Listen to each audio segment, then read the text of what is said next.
Welcome back. Last time we were in the thick of it, Yeah. trying to figure out which UAE free zone might be right for our listener. Mm-hmm. It's like trying to pick your favorite ice cream flavor. There's just so many, There are a lot of options, that's for sure. so many. So let's say our listener has they've narrowed it down. Okay. They've got a free zone in mind. Mm-hmm. What's next? How do they actually set up shop over there? Right. So that's when the real strategic planning comes in. Okay. The structure they choose, it really depends on what they want to achieve and their risk tolerance. Sure. Do they want to be as independent as possible? Right. Or are they thinking of this UAE entity as more of an extension of their U.S. business? Right. That decision has big implications for how both the UAE and the U.S. tax systems are going to treat them. That's a good point. It's not just about picking a spot on the map. Right. It's about how your business actually fits into that spot. Ex- So let's break it down. Okay. Independent entity versus a UAE subsidiary. Mm-hmm.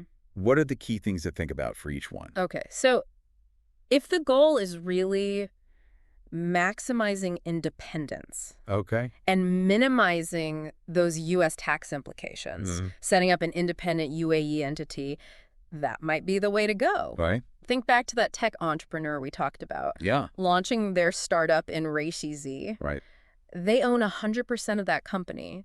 The profits stay within the UAE entity, Right. potentially, enjoying that 0% tax rate. Okay, so it's like its own little world Yeah, kind of. with its own rules, its own tax benefits. But what about those CFC rules? How do they stay on the right side of those? Right. So that's where substance comes in, Right. proving to the IRS that this UAE company is a real operating business, not just a shell company set up to, dodge taxes. Got it. So it's not enough to just have an address and a bank account. No. What does it actually mean to have substance? It's about showing real activity in the UAE. Okay. Think about that tech entrepreneur. Yeah. If they're actively developing software, hiring local talent, generating revenue from customers within the UAE, Right. that shows a real business. Okay. That kind of substance can help avoid those CFC issues. So it's like you got to build a real house, Yeah, not just put up a facade. exactly. Okay. What about the other scenario Mm-hmm. where a U.S. company wants to expand their existing business into the UAE? Right. How does a UAE subsidiary fit into that? Yeah, that's a very common approach, Okay. especially for larger companies Right. looking to get into new markets. Yeah. Remember that U.S. consulting firm we talked about? Yeah. They might set up a subsidiary in Rekazi specifically to serve clients in the Gulf region. Okay. So the subsidiary operates as an extension of the U.S. parent company, Right. pays taxes in the UAE on its profits. Okay, but wouldn't those profits eventually go back to the U.S. company? They would, yeah. And wouldn't that mean U.S. taxes? No, So no. we're back to double taxation. You're right to be concerned about that, Right. but remember the foreign tax credit? Oh, right. The FTC. That's where it comes in. Okay. It lets U.S. companies offset those UAE taxes against their U.S. tax liability. Okay. So it reduces that risk of getting taxed twice on the same income.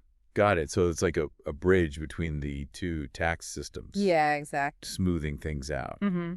So the FTC, it's not just a theory. Yeah. It's a real thing that companies can use Yeah. to manage their global taxes. Absolutely. Are there any limitations to the FTC? Are there times when it's not the best option? That's a great question. Yeah. The FTC is powerful, but it does have, some nuances. Okay. For example, the credit's limited to the amount of U.S. tax you would have paid on that foreign income. So if your UAE tax rate is lower than your U.S. tax rate, Yeah. you might not get the full benefit of the FTC. So you can only offset up to what you would owe the IRS anyway. Right. Okay. That makes sense.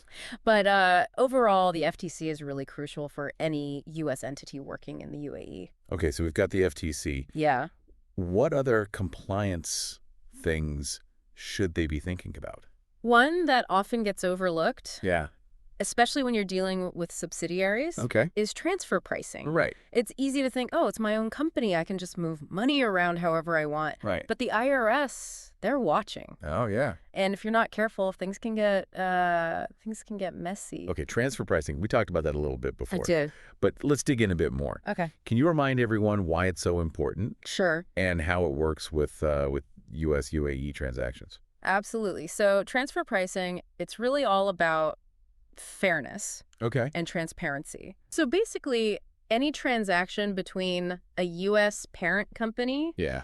and its UAE subsidiary, Okay. whether it's selling goods, services, intellectual property, Right. it needs to be done at arm's length. Okay, arm's length again. Yeah. What does that actually mean? It sounds so formal. I know, right? Haha. Yeah.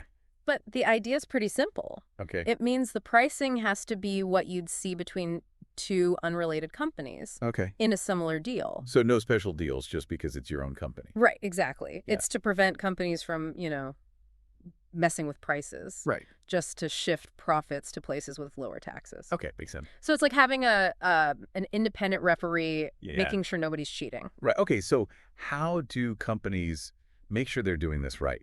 Documentation is key. Okay. Companies need to keep really detailed records Hmm. of all their transactions between their U.S. and UAE entities. Got it. And they need to be able to justify how they came up with those prices. So let's go back to that consulting firm. Yeah. If they're charging their UAE subsidiary for consulting services, they need a clear agreement Right. outlining the scope of the work, the hourly rates, Okay. anything else that justifies those prices. So they can prove that it's all legit. Right. They have to be able to show that the pricing is what they'd charge anyone else. It's like building a case, Mhm. just in case the IRS gets curious. Exactly. Okay, any examples of companies doing this well?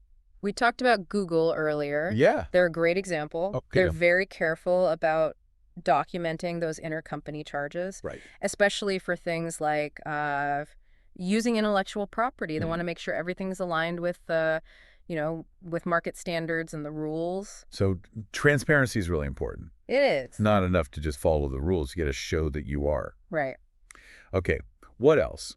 Any other compliance things U.S. companies should be thinking about in the UAE? One thing that's often overlooked, especially when it comes to minimizing those U.S. taxes, Okay. is showing substance, Right. having a real, genuine economic presence in the UAE. But right, we talked about that with CFC rules. Yeah. But it's a bigger idea too, right? It is. It's not enough to just have a shell company. Yeah. You need to show real operations. So don't just dip your toes in, jump in. Yeah. Show the UAE you're serious about business there. Hmm.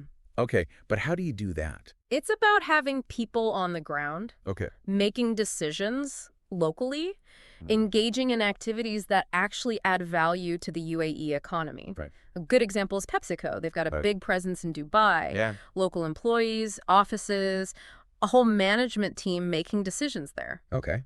That kind of commitment shows that you're not just there for the tax break, you're actually contributing to the UAE's growth. It sounds like the UAE wants partners, not just tax avoiders. Yeah. Companies that are going to invest, create jobs, be part of the economy. That's right. It's a win-win. It is. Companies get the tax benefits, the strategic advantages, Mm-hmm. and the UAE benefits from the investment, the jobs, the activity. It's a good system. Okay, so we've talked about choosing the right free zone, Yeah. structuring your entity, complying with transfer pricing, showing substance. Mm-hmm. What else? What are we missing when it comes to UAE taxation? One thing that often comes up, Right. especially for those who are new to the UAE's tax Yeah. system, Yeah. is profit repatriation. Okay. How do companies actually get their profits out of the UAE? Right, because it's one thing to make money there, Exactly. but you want to be able to, actually use it. You got to be able to bring it home. Yeah. And the good news is the UAE is very business friendly about that. Okay, good. Unlike some countries Yeah. that have restrictions or big withholding taxes on money leaving, Right. the UAE has no withholding taxes on dividends, interest, or royalties paid to foreign entities. So the money can flow freely. Pretty much, yeah. That's great. Could you give us an example? Sure, let's imagine our DMCC trading company again. They had a Yeah, great year, great. earned, let's say, $500,000 profit. Okay. They decide to distribute $400,000 of that as dividends to their U.S. parent company Hmm. because the UAE has that zero withholding tax policy. Yeah. That $400,000 goes straight to the U.S. No deductions at the source. Nope. That's amazing. It's efficient. But those dividends, they're still going to get taxed in the U.S., right? You're right. Even though the UAE doesn't tax them when they leave, Yeah. they're going to be subject to U.S. taxation when the U.S. parent company gets them. Right. Uncle Sam always wants his share. He does. But this is where the foreign tax credit comes in again, right? Exactly. It can help offset that U.S. tax liability. Mm-hmm. So you're not paying twice. Right. So even though the money itself moves freely, Yeah. the taxes, they come along for the ride. They do. It's a reminder that international taxes are complicated. They are. You got to be thinking about both countries. You got to think globally. Yeah. Okay, I think we've done a good job breaking this down. I think so. We've covered free zones, structuring, transfer pricing, substance, even profit repatriation. Air to ground. It's a lot.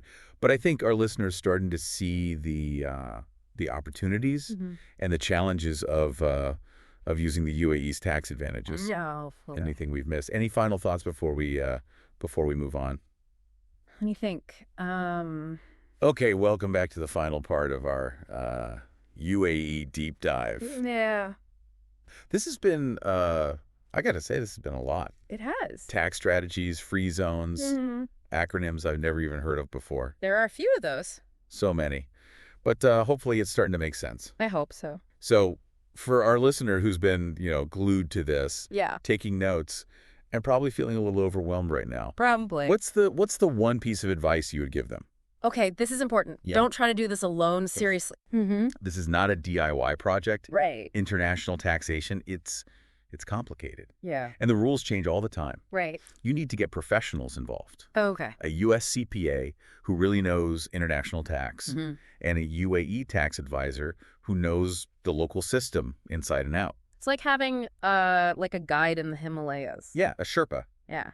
You wouldn't climb Mount Everest without one. Exactly. And this is just as important. You need that support Yeah. to reach the top safely. And successfully. And successfully, yeah. And we've been saying this all along. Yeah. Compliance is, it's everything. It's crucial. You can't just, set up in the UAE and hope for the best. No, you got to be proactive. Okay. You got to be meticulous. Yeah. You got to be transparent with both the U.S. and the UAE. Right, right. The goal is to optimize your taxes, Yeah. but stay on the right side of the law. For sure, you don't want to mess around with the IRS. No, you don't. So it's like building a house on a solid foundation. Yeah, that's a good way to put it. Compliance is the foundation. If you don't have that, Yeah. your whole UAE thing could fall apart. Okay, good point. So beyond the taxes, Yeah. what about the bigger picture? Right. What are the other advantages of the UAE? The location, the infrastructure. It's a very business-friendly environment. Yeah. Could the UAE be, could it be a way for your company to reach new markets, That's a good point. new opportunities? It's not just about paying less in taxes. Right. It's about, doing more business. Exactly. The UAE's location, the infrastructure, the business environment, it's perfect for companies that want to grow globally. It's like opening a door to a whole new world. Yeah. Yeah. So for our listener who's ready to take action, Okay. what should they do? Where do they even start? First, gather all your information, Okay. your financials, your business plans, any documents that show, what you're doing now and what you want to do in the future. It's like packing for a trip. Yeah, exactly. You have the right stuff. You don't want to be caught unprepared. Right. So get everything organized, and then what? Reach out to those tax professionals we talked about, Okay. both in the U.S. and the UAE. Yeah. Schedule some consultations. Got it. Talk about your goals, your concerns, how much risk you're willing to take. So they can help you figure out if this whole UAE thing even makes sense. Exactly. Okay, and then they can, guide you through the whole process. They can help you set up your entity, Mm-hmm. develop a tax strategy that works for you. Just like having a personalized roadmap. Yeah, good analogy. Okay, but the journey doesn't end there, right? No, it doesn't. Once you're set up in the UAE, you got to stay compliant. You can't just forget about it. So what do you do? Stay informed. Okay. Tax laws change, Yeah. both in the UAE and the US. Right. Keep really good records. Mm-hmm. And don't be afraid to ask your tax professionals questions. Right. If you're not sure about something, ask. Okay. Being proactive, keeping good records. That's how you stay on top of things. It's like taking care of a garden. Yeah, I like that. Got to tend to it, make sure it keeps growing. Exactly. So to wrap things up, Right. what's the message you want our listener to take away?